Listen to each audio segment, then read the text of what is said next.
Problem number 4 from the Chapter 3B quiz review says, given f of x, find its inverse. So when we look at this here, our function that we're given here is a log function.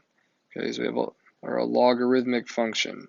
Remember the relationship between logarithmic functions and exponential functions, right? They are inverses.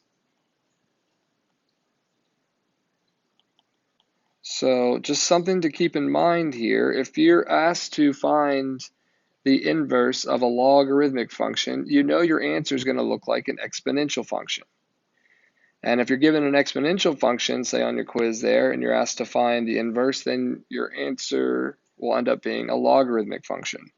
Okay, so remember, that's the important relationship between logarithmic functions and exponential functions, is that they're inverses of each other.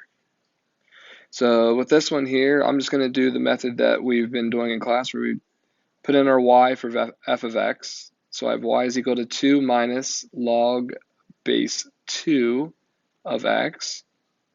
And then remember, we do the whole switching our x's and our y's. So I really have x is equal to 2 minus log base 2 of y.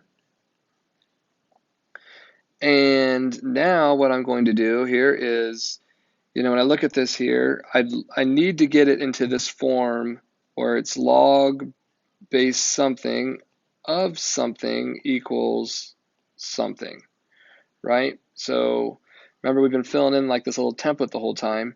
Well, our equation that we have right now doesn't really match that. So what we're going to need to do here is we need to get it into this form. And so that way we can go ahead and use our giant spiral or around the world technique here to switch it to its exponential form.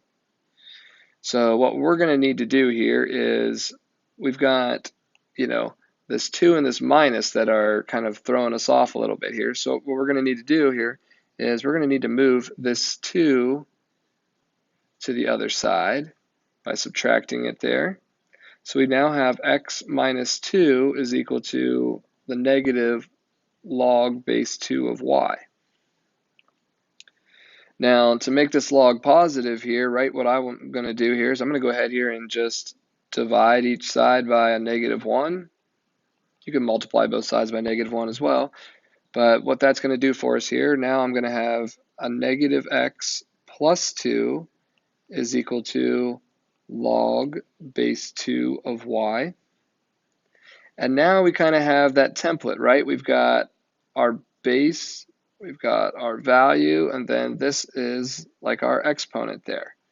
So we can go ahead and do our giant spiral. If you need to, move the exponent to the other side so it matches like the template up here, if that's what you need to do, then go ahead and do that there. That would be like saying, log base 2 of y is equal to this quantity of negative x plus 2.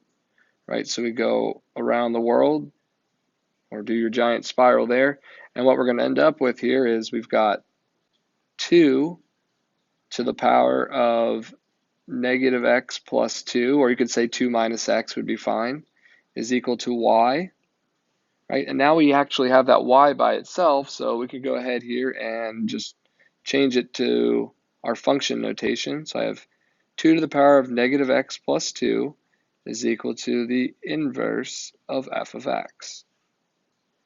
Okay, so just a couple things here to kind of point out to you here. So obviously this is the answer we're looking for. But in our original function here, right, we had this plus 2 out here, right? This was affecting like our y values, right? We could have said over here that was like plus 2 out here. Okay, not with the x. Remember, the x would be part of the log with the plus 2. So that was affecting the y's. Well, remember, our x's and our y's flip places between our inverse functions, right?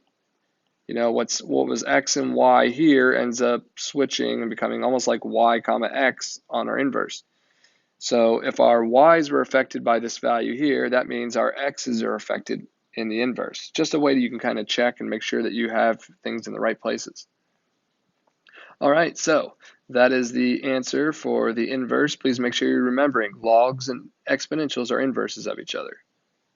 If you have more questions, make sure you ask in class.